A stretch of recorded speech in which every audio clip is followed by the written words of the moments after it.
vous avoir en France. Monsieur le Président, je sais que les premiers jours, les premières heures de cette visite se sont magnifiquement passées et d'ailleurs traduisent, je dirais, la complétude de nos relations et de nos ambitions. Il y a un an, lorsque je me suis rendu à Kinshasa pour ma première visite en République démocratique du Congo, vous m'avez accueilli en ami. Je ne l'oublie pas, et ce jusqu'à Bandal. C'est donc naturellement en ami que j'ai le plaisir de vous recevoir ici à Paris, car c'est ici Paris. Et pour cette nouvelle visite, la quatrième depuis que vous êtes chef de l'État, mais la première visite officielle. Et je me réjouis de cette visite car elle témoigne de l'attachement qu'il y a entre nos deux pays dans des moments difficiles, il faut bien le dire, que vous vivez. Monsieur le Président, l'année dernière à Kinshasa, nous avons discuté des pistes de renforcement de ce partenariat bilatéral. Je voudrais évoquer tout le chemin parcouru. D'abord, nous voulons continuer d'accompagner votre développement économique. On l'a évoqué ensemble, nos équipes ont travaillé sur ce sujet, et nous le faisons de manière partenariale, à votre écoute, en réponse à vos besoins, dans 3 domaines principaux: l'appui aux métaux critiques, aux villes durables et la transformation numérique. À ce titre, je me réjouis de l'intensification des investissements et des échanges commerciaux entre nos deux pays, le partenariat entre Alstom, Metrokin et AFC, qui sera conclu cet après-midi pour construire un train urbain à Kinshasa. Et nous voulons continuer d'aller de l'avant. Nous avons facilité les mécanismes de financement. L'AFD a accru sa présence et continuera de le faire. La Banque publique d'investissement avance aussi avec les entreprises et le développement du secteur privé. Je sais votre attachement et je veux vous dire ici mon engagement pour aller plus loin sur des grands projets d'infrastructure, les corridors ferroviaires, y compris avec l'Angola, le projet INGA, et j'ai eu tout à l'heure le président de la Banque mondiale qui m'a dit son attachement et si la France était prête à y aller à votre côté, sa volonté d'avancer sur ce sujet. Je veux ici vous dire que nous sommes prêts à y aller. Et la volonté de continuer à avancer fortement avec ce que nous avons signé ensemble, c'est-à-dire le travail du BRGM pour cartographier à vos côtés vos ressources minières et notre volonté ensemble de travailler à une plateforme et un mécanisme de traçabilité de tous les minerais. Et ce mécanisme que vous appelez de vos voeux, c'est celui que nous soutenons, celui qui permet de lutter efficacement contre les trafics pour tous les minéraux critiques, celui, par exemple, comparable au processus de Kimberley pour le diamant qui existe aujourd'hui. Nous sommes volontaires pour avancer sur cette ligne, comme nous avons commencé à en poser les jalons lors de ma visite donc de l'année dernière. Nous souhaitons aussi poursuivre les discussions pour une convention fiscale bilatérale. Nous avons lancé également une communauté Afrique-France Entrepreneurs à Kinshasa la semaine dernière pour rapprocher les jeunes entrepreneurs français et congolais. Tout avance et nous voulons donc aller encore plus loin sur le plan économique. Je sais que vos discussions de cet après-midi contribueront fortement. Deuxièmement, la France déploie son action en appui de la population congolaise. Nous le faisons dans le sillage des actions que vous portez, Monsieur le Président, particulièrement en faveur de la jeunesse et des territoires. Depuis 2022, sur un horizon de 3 ans, nous avons engagé ensemble pas moins de 500 millions d'euros dans votre pays pour des projets concrets en matière de santé, d'éducation, d'enseignement supérieur et de recherche, de formation professionnelle, d'entrepreneuriat culturel ou encore de sport. Une fois ces engagements respectés, et ils le seront bientôt, je souhaite que nous puissions signer prochainement un nouveau protocole pluriannuel. Je veux ici saluer les initiatives concrètes pour la jeunesse. J'en prendrai 2 à titre d'exemple. Dans le domaine de la mode, la France accompagnera bientôt la création d'un institut régional de la mode à Kinshasa. Et dans le domaine sportif également, nombre de grands sportifs congolais jouent en France, à commencer par le capitaine des Léopards, Jean-Sel Memba, à qui je souhaite le meilleur pour le match de jeudi avec et nous voulons développer notre coopération sportive et allons soutenir la mise en place d'un Institut national du sport à Kinshasa sur le modèle de l'INSEP en France.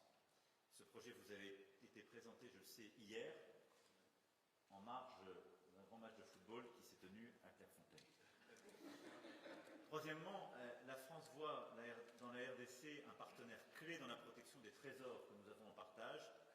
La forêt du bassin du Congo est l'un des poumons de notre planète. Nous avons lancé, lors de la COP28 de Dubaï, un partenariat pour les forêts, la nature et le climat ensemble aux côtés des États-Unis et de l'Allemagne pour mutualiser les appuis financiers et techniques. Et je me réjouis que votre pays ait accepté de faire de Kinshasa la capitale hôte de la prochaine conférence des parties du partenariat pour les forêts du bassin du Congo, co-organisée avec le Gabon et la France.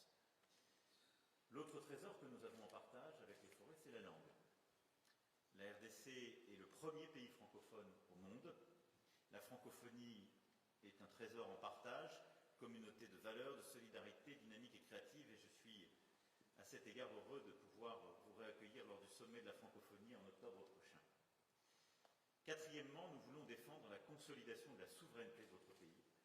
C'est l'objectif de notre excellente coopération de sécurité et de défense. Le ministre des Armées se rendra donc prochainement dans votre pays sur la base des échanges que nous avons eus pour consolider en particulier les initiatives en termes de formation, mais aussi capacitaires que nous pourrions prendre pour renforcer justement cette souveraineté. C'est ce qui s'est manifesté à travers notre soutien à la création d'une école de guerre à Kinshasa, par notre appui à la fondation d'une brigade de combat en jungle de votre armée. Cette dynamique, nous voulons la poursuivre. Elle est clé, y compris pour donner une crédibilité à ce partenariat minier et au retour plein et entier de votre souveraineté dans toutes les régions de votre territoire. Et c'est pourquoi nous voulons être à vos côtés pour ces objectifs de défense et de sécurité. Et donc le ministre des Armées fera le suivi dans les prochaines semaines en se rendant à vos côtés. Enfin, votre visite intervient, je l'ai évoqué, dans un contexte particulièrement tragique pour le peuple congolais. Nous en avons évidemment longuement parlé avec le président à l'instant. La population de l'Est de la RDC souffre depuis maintenant 3 décennies des conflits armés, des déplacements de population et des ingérences étrangères.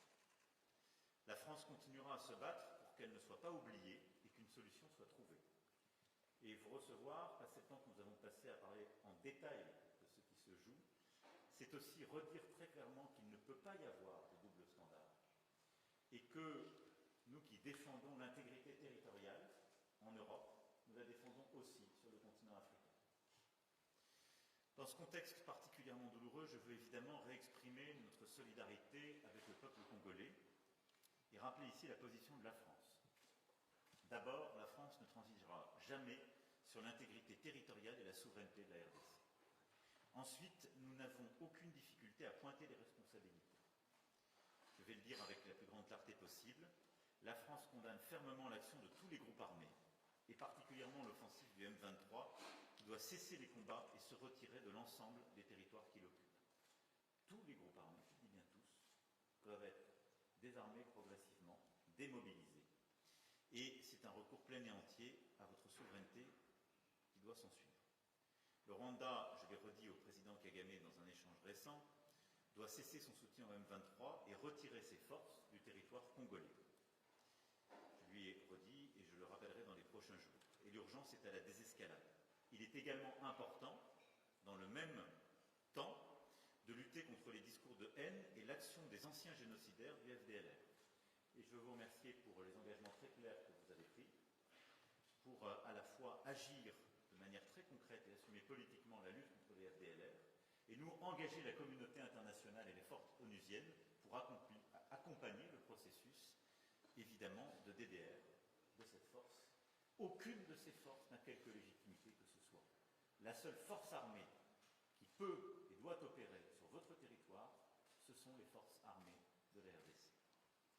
La France salue l'engagement de la RDC à mettre fin aux agissements du FDLR, l'encourage à mettre en œuvre cet engagement, et nous sommes avec plusieurs autres alliés à vos côtés, vous le savez, pour mettre en œuvre cette avancée. Enfin, la France s'est attachée aux processus diplomatiques régionaux. Nous pensons que la priorité doit être au dialogue et à la recherche d'une solution diplomatique sous l'égide du président angolais Lourenço. Et nous soutenons cet agenda. Je souhaite qu'il puisse maintenant porter ses fruits de manière très concrète sur le plan justement des décisions sécuritaires et politiques. Et j'ai dit au président, nous allons très fortement l'appuyer, nous réengager, et je souhaite que d'ici à la fin de l'été, nous puissions avoir des initiatives pleinement conclusives pour sortir de la situation que vous connaissez depuis trop de temps. Voilà, Monsieur le Président, cher Félix, ce que je souhaitais dire aujourd'hui. Je tiens une nouvelle fois à saluer votre présence, qui est celle d'un ami, du président du plus grand pays francophone au monde, mais aussi du président d'un grand pays d'Afrique où se jouent beaucoup des questions sécuritaires, mais aussi beaucoup des questions de développement économique, naturel, et que nous accompagnons et accompagnerons dans la durée. Vous pouvez compter sur la détermination de la France. Merci beaucoup. Merci beaucoup, Monsieur le Président, cher Emmanuel. Merci d'abord pour l'accueil qui me rend un peu jaloux, parce que à Kinshasa, on n'avait pas fait pareil. Là, je crois que la France nous a battus. Donc nous avons une revanche à prendre. Et donc, vous êtes cordialement à nouveau invité en République démocratique du Congo, cher ami. Merci également, je crois que le Président a tout dit, je ne vais pas revenir sur les détails de nos discussions, mais ce qui a le plus retenu mon attention, c'est l'engagement encore plus grand de la France aux côtés du peuple congolais, surtout dans ce que nous subissons comme guerre injuste qui nous est imposée par le Rwanda, qui soutient le M23. Et je pense qu'avec les discussions qu'on a eues aujourd'hui, une lueur d'espoir pointe à l'horizon. On peut compter, je peux le dire, c'est un risque que je prends, mais je l'assume. On peut dire qu'on peut compter sur la France qui sera à nos côtés pour trouver cette paix. Parce que de la paix dépendra maintenant beaucoup d'autres choses, notamment le développement par l'investissement des opérateurs économiques français dans tout ce qu'il y a comme opportunité à saisir en République démocratique du Congo. Ici, on a parlé des minerais critiques, mais on a également parlé des infrastructures, et principalement du grand projet d'Inga, ce projet qui me tient à cœur et qui a beaucoup d'intérêt manifesté en ce moment. Et la France doit être aux premières loges pour nous accompagner dans la réalisation de ce projet. Je crois que nous avons eu une très très belle discussion. Et moi, de mon côté, je peux dire, j'ai eu un excellent séjour. Avant de rencontrer le président Macron, j'ai rencontré plusieurs représentants de la classe politique française, des institutions françaises, et ça s'est très très bien passé au Sénat, à l'Assemblée nationale, et ce matin au ministère de la Défense. Je repars très satisfait et très optimiste quant à l'avenir des relations franco-congolaises. Que vivent d'ailleurs ces relations franco-congolaises. Monsieur le Président, encore une fois, merci.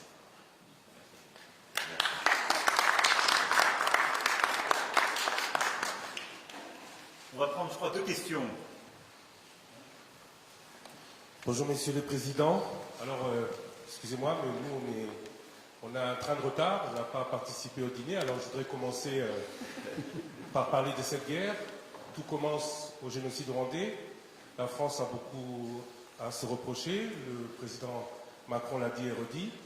Ce serait peut-être l'occasion de lever ou de déclassifier les documents toujours secrets pour savoir ce que l'on a exactement à se reprocher. Alors aujourd'hui, la guerre continue et des sanctions sont demandées par la République démocratique du Congo. Ma première question, c'est est-ce que cela a toujours été ou est toujours à l'ordre du jour? Je vous avais déjà posé la question l'année dernière, ici. Ça, c'est pour le président Macron. J'ai une question pour le président Tshisekedi. Le président Sarkozy, c'était il y a beaucoup plus longtemps, avait parlé d'exploitation commune des ressources de la sous-région. Jusqu'où n'irez-vous pas pour obtenir la paix? Est-ce que avoir cette paix, pour vous, aura aussi le prix de concession demandé par d'autres pays, et particulièrement le Rwanda? Je vous remercie. Sur les sujets, merci beaucoup pour votre question, sur les sujets mémoriels que vous avez évoqués. Sur les sujets mémoriels que vous avez évoqués, Je veux ici être très clair. Il y a un exercice inédit, pas simplement de transparence, mais scientifique qui a été conduit à ma demande. J'ai mandaté le professeur Claire avec toute une commission d'experts reconnus, indépendants, qui, pendant de longs mois, ont fait un travail sur la base duquel j'ai prononcé le discours de 2021, qui est le seul discours et les seuls mots qui ont autorité en la matière. Il y a ensuite un travail historique et historiographique qui se poursuit, et tout a été mis à disposition avec un dialogue et d'ailleurs même un changement de nos règles à la lumière de ces demandes. Donc je vous renvoie là aux travaux de la commission Duclerc, à mon discours de mai 2021 sur ce sujet. Maintenant, je parle d'avenir. Sur la situation, notre volonté, c'est de la régler d'un point de vue militaire, sécuritaire et d'un point de vue politique, car tout se tient. Et vous avez raison, la situation que connaît l'Est de la RDC étant enquistée au fond depuis 3 décennies. Et certains ont pris des habitudes, il faut bien le dire. Et elle suppose d'avoir une réponse à l'égard de tous les groupes armés. C'est pourquoi je vais ici être très clair, puisque vous m'interrogez de manière générique sur la question des sanctions. La France, d'abord, a condamné publiquement les agissements rwandais à l'est de la RDC, et ce, à plusieurs reprises depuis la fin 2022. Nous avons aussi pris des sanctions. Au niveau européen, c'est parce que la France a plaidé justement pour le renforcement du régime en vigueur en décembre 2022 que des mesures restrictives individuelles inédites ont été prises 6 mois plus tard à l'encontre des groupes armés congolais M23 et FDLR et d'un officier rwandais impliqué sur le terrain au Nord Kivu. Nous continuerons à explorer cette voie à chaque fois qu'elle sera nécessaire. On a d'ailleurs parlé très précisément avec le président de ce sujet. Pour le moment, nous considérons que, d'abord, on continuera à apporter des sanctions comme ça individuelles et ciblées en fonction des évolutions sur le terrain. Notre priorité, elle est à l'action DDR à l'égard de tous les groupes armés, réimplication des forces régionales onusiennes reconnues et acceptées par la RDC sur son sol, et avec un travail et des engagements que nous demandons au Rwanda. Et ce faisant, nous pensons que le dialogue et la recherche de la solution diplomatique et sécuritaire est plus efficace à ce jour. Mais rien ne doit être exclu, et nous ferons tout ce qui est utile à chaque étape, comme nous l'avons fait tous ces derniers mois et ces dernières années. Oui. Ce qu'avait dit le président Sarkozy il y a quelques années était peut-être sujet à débat en ce moment-là, mais je pense que beaucoup d'eau a coulé sous les ponts depuis lors. Et aujourd'hui, la situation est totalement différente.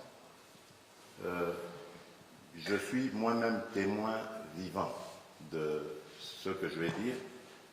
Lorsque je suis arrivé à la tête de ce pays, j'ai tendu la main à tous nos voisins. J'ai fait le tour, on en a 9, je les ai tous vus, particulièrement le Rwanda et l'Ouganda, pour tirer un trait sur nos tensions du passé. Et nous avons expérimenté ce dont avait parlé le président Sarkozy, c'est-à-dire cette coopération sur des projets, des joint ventures, une coopération qui allait mettre ensemble nos pays et déboucher sur le bien-être de nos populations. Mais j'ai été payé en monnaie de singe. Je ne vous l'apprends pas. Vous le savez, nous avons été poignardés dans le dos par le Rwanda qui, au lieu de se contenter de cette proposition que je faisais, qui allait garantir une transparence dans les échanges et garantir aussi le principe gagnant-gagnant dans cette collaboration, ils ont préféré continuer ce trafic illicite qu'ils mènent sur le sang du peuple congolais. Et cela me rend donc plus réfractaire à l'idée de pouvoir rééditer cette expérience. En tout cas, du moins, tant que sera à la tête de ce pays le président Kagame. Peut-être que les choses évolueront, qui sait, mais en ce moment, malheureusement, le rêve du président Sarkozy n'est pas réalisable en République démocratique du Congo. Bonjour, James André pour France 24. Alors au fond, j'ai une question qui est pour vous deux présidents d'ailleurs. C'est-à-dire qu'en fait, on voit que le processus de Luanda patine depuis maintenant un an. On peut dire que la situation dans le Nord Kivu est pire aujourd'hui qu'elle ne l'était il y a un an, avec le M23 qui a avancé, qui entoure Goma.